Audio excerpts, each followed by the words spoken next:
Hello everyone. The film begins with several news channels reporting on a deadly virus called the sugar mushroom, the fungus, which has a 100% lethality rate, has devastated the Earth, and it is believed that almost 3 billion people have died. Now when the human population is declining rapidly, the government, the United States, has developed a plan to save the race. They decided to build 500 bunkers, and a lottery will be held to choose the people who will live in them. There will be only one inhabitant in each bunker, and they will have to live there for now. The flu will not subside as soon as everything comes back to normal. People will gather again for the settlement program. Then we are shown the inside of the fallout bunkers, which holds enough supplies to last an astounding 70 years. The bathroom has access to a water supply that is recycled and used again to generate electricity. The inhabitants of the bunker are forced to exercise regularly. When it comes to food, they are simply fed a protein shake called snot, which comes out of the tap. The bunker also has accurate data on the weather. When morning comes, will be shown a sunny situation, and when night comes, the room becomes completely dark, which helps residents to control their sleep patterns. A few years later, we are shown a group of 7 people talking via video conference. Although they all live in their separate bunkers, they do everything with each other's consent. 7 people are named after their respective cities. Boston is a strict but soft-hearted guy, their leader. At one of these conferences, an aggressive person from a group named Orlando scolds all his friends. He also mentions that the outside world will never return to normal, so they are locked up here for their whole lives. Boston and others try to calm him down, but Orlando doesn't listen. Instead, he reveals his terrible past, in which he killed 15 people and received a life sentence. One of the members of the Atlanta group, who is an extremely religious woman, becomes enraged and confronts Orlando about the murders. The deranged killer simply responds that he was pleased to hear the group is disgusted because they want to get rid of Orlando once and for all. Fortunately, there is an IT expert named Denver in the group. He mentions that he has learned how to hack basic things and maybe can disable Orlando transmission. However, there is one catch: if he turns off the transmission once, it will be impossible to return it back. This means that if Orlando will be turned off, the possibility of video calls, he may have to live the rest of his life alone, and you will have no one to talk to, and you can be sure that it will make him want to kill more people. Later, the decision is very difficult, so the group decides to put it to the vote. 3 people from Boston, Atlanta, and a man named Chicago vote to stop the Orlando transfer. However, a woman named Phoenix and another, the Houston man, claims that the punishment is simply too harsh and therefore votes against it. That leaves the decision up to the Denver hackers vote, but before he can speak, Orlando himself orders the group to shut down transfer, claiming that he was tired of seeing their boring faces. Obeying the request, Denver hacks into the system and makes Orlando disappear forever. That night, a sleepless Phoenix wakes up and talks to Denver. They discuss the previous incident, and Phoenix mentions that what they did was wrong. However, Denver comforts her by saying that it was the best thing to do here. It turns out that these two were in a relationship. After that, the film will be moved forward 8 months. Despite the loss of one member, the group has adapted well to the situation. However, due to an anomaly in the weather instruments system, Houston is beginning to change dramatically. Because of this, he has not been able to sleep for several days. After a while, the group begins its usual meeting and everyone reports their findings. It turns out that all participants are assigned a specific task. For example, Atlanta should monitor the health of its group, while Denver is responsible for notifying everyone about the state of the outside world. This is possible thanks to additional computers in the bunker that show various statistics, such as the number of people left in the world, the heartbeat of all members of the group, and so on. While they are busy with their own affairs, Chicago, who is the least productive member of the group, is bored. He tells everyone that everything is useless because they will never see the outside world again. Boston tries to scold him, but Chicago presses a button on the computer, forcing the bunker manual. It will appear on everyone's screen because the video cannot be skipped. All are forced to watch it. It would be a great time for some. In the video, the creator of the bunker, Nadine,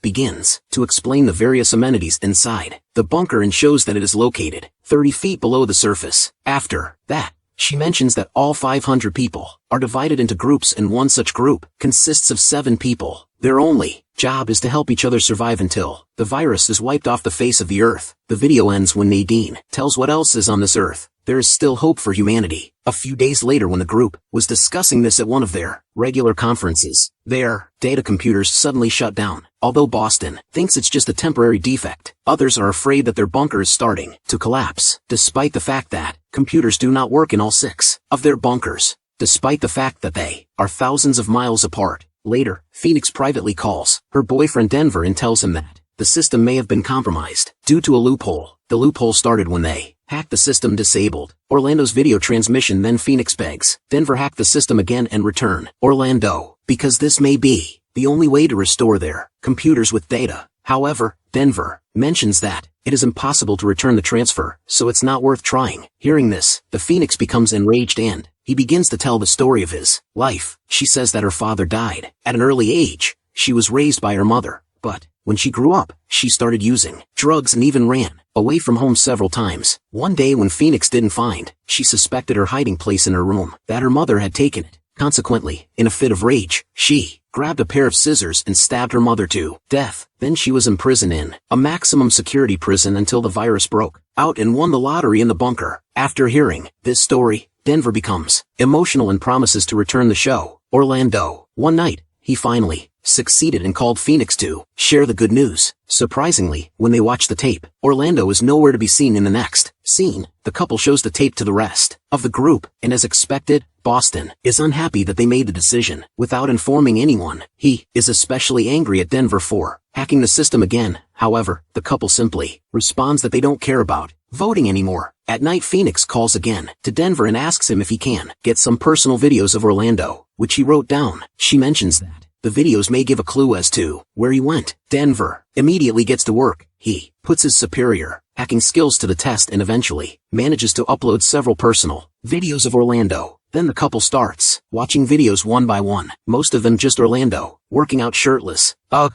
damn it. But in the last clip of the video, suddenly, only Orlando's screams are heard. When the video, it turns on again, it has already disappeared. It looks like someone or something took it, and even all these workouts could not save him. The next morning, the whole group is discussing this strange video, and everyone's opinion was divided. Boston thinks they're safe in the bunker and that they're just thinking too much, but Phoenix claims they have to find a way to escape before it's too late on the other side. Houston has started to go crazy because of his damaged weather lights. He hasn't slept for more than a week, and as a result, he too supports Phoenix's escape plan. However, Boston orders everyone to retreat while they won't have convincing evidence. Unfortunately, that night everything changes to the worst. When the now deranged Houston starts banging his head against the wall, everyone begs him to stop, but at that moment he lost his mind. Just at that moment, Houston's video transmission is interrupted and the sound of someone breaking into his bunker is heard. When the video was turned back on, Houston had already left, as had Orlando, and now they finally believe that something is going on. The next morning, Phoenix takes over the leadership of the group and instructs everyone to find something from what in their bunker they could have escaped, except lazy Chicago. Everyone agrees and they begin to inspect their seats. A religious woman from Atlanta is the first to find a clue. She opens a pipe through which the flow of additional protein into her bunker is regulated. While the whole group is watching attentively, Atlanta looks into the pipe and notices that there is a vacuum space on the other side. This confuses everyone because it is assumed that the bunker is 30 feet below the surface, but before they have time to ask anything, the transmission is interrupted and someone forcibly takes her away. Watching this, the remaining groups are devastated as they realize that anyone can be detained at any time. In particular, Chicago has lost hope of life. He slowly approaches the main door and does the unthinkable, leaving everyone devastated. Now there are only 3 people left in the group. Although Boston and Phoenix have accepted their fate, Denver is not ready to give up so easily. He begins to hack the system with all his experience and finally achieves a breakthrough. He calls his distraught friends through a conference call and reveals that he has managed to hack other surviving bunkers. Phoenix and Boston don't believe him, but when Denver shows them a live feed of some of the other survivors, they are stunned. Then Denver discovers a strange thing. Although he hacked the entire system, he was able to find only 1 bunker instead of the 500 mentioned. After hearing this, Phoenix realizes that something is wrong. Then she suggests to Denver and Boston to try to escape. The last time, Boston claims that there is practically no way to get out of the bunker, but Phoenix replies that he may be. She mentions that if they cut the wires inside the bunker, the door might open. The boys think the plan is risky, but Phoenix is now ready to risk her life, so seeing her determination, the boys agree to the plan. But before they can get started, Denver promises Phoenix that he would travel across the country on foot if that was the only way to get to her. After that, all 3 begin to cut the wires. As soon as they succeed, the alarm starts ringing and the door finally opens. The first one who ventured out is Phoenix.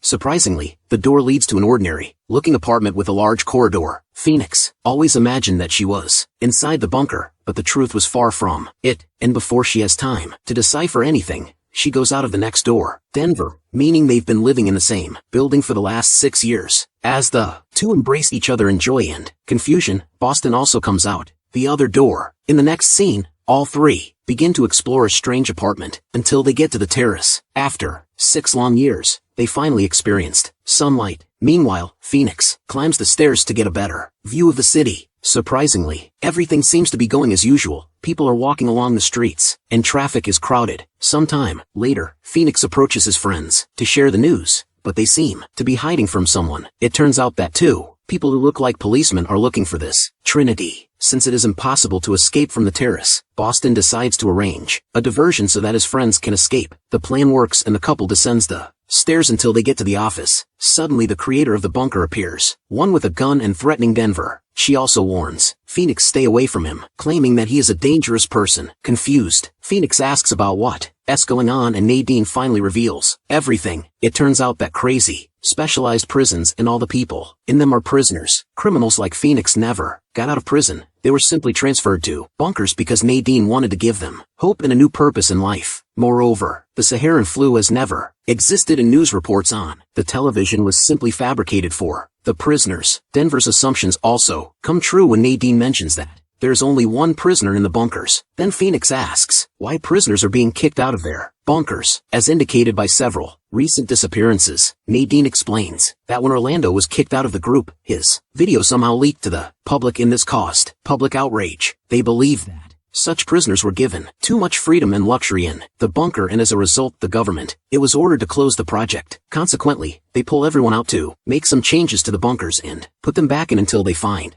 a place for them in the prison system. 4A, while their bunkers will be changed so that the prisoners will have less freedom and life will become more uncomfortable. As expected it is, the revelation shocks the couple, but Phoenix is still curious about one thing. She asks Nadine why was Denver in prison, and Nadine says that he stalked 15 women on the internet and brutally killed them. Hearing this, Phoenix devastated because she understands that Denver has been just pretending to love her all this time, but Denver didn't think he would ever get out, so this turn is stupid. Soon, the cops from the past will enter the room and knock out these two. In the last scene, Phoenix and Denver end up in the same hallway where they encounter the entire group with the exception of Chicago. Orlando is there too, but when he tries to escape, he is shot and killed. The film ends when the remaining 5 survivors are sent back to their respective bunkers, which have now turned into a dark, terrifying room, all by